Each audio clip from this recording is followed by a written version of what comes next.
there, gang, and welcome to the Locker Room. Coach Giggs here, and today's message, form great habits. You know, I remember very early in my career and in life, I was told by one of my mentors at the time this statement that I've never forgotten and have carried it around with me my entire life. And he said, quote, "Successful people form the habits that unsuccessful people don't feel like forming." And therein lies the secret to everyone that you know and may not know who is extremely successful, multimillionaires, entrepreneurs, people who are just hitting it out of the park, whether they're athletes, musicians, doctors, lawyers, insurance people, all of the greats inside every industry, every area of life have formed great habits. Think about it a minute. We all have heard that Michael Jordan got to the arena long before everybody else and practice. And then when the game was over, he would stay there again and practice. We would hear this about all of the great athletes. And we would hear this about all of the great leaders and the great people in this world. And so I want to use this minute or two with you guys to help you think about forming great habits. Number one, plan your days in advance. All of it, from your leisure time and social to dinner to lunch, everything.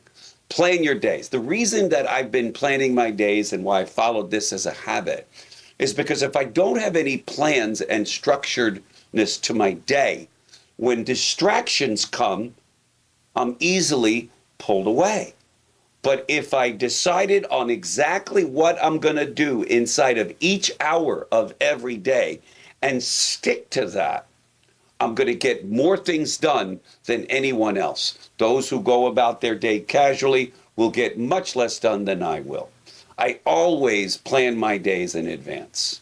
Example, when I started in public relations, I made a list of every labor leader and I called them at 6 a.m. because most of them were up early. So I took advantage of that early morning slot. I then would move into at 9 o'clock where I would begin interviewing people for my company. And that would go from 9 to 11 and sometimes noon.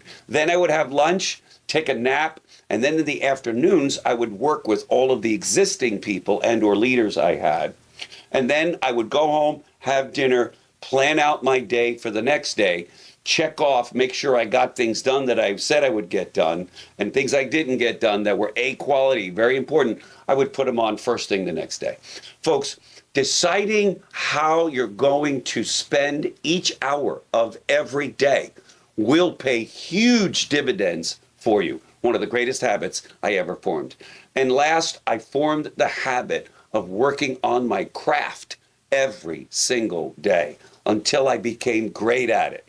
As a salesperson, I would practice my presentation 2-3 times early in the morning before I would actually do my work. I actually planned that in the planner, and it always paid off because when you're prepared, a lot of people have the will to succeed. Very few have the will to prepare. So I would always prepare by practicing my sales presentation. And the third habit that I feel is tantamount is feeding your mind. Your thoughts produce everything you see.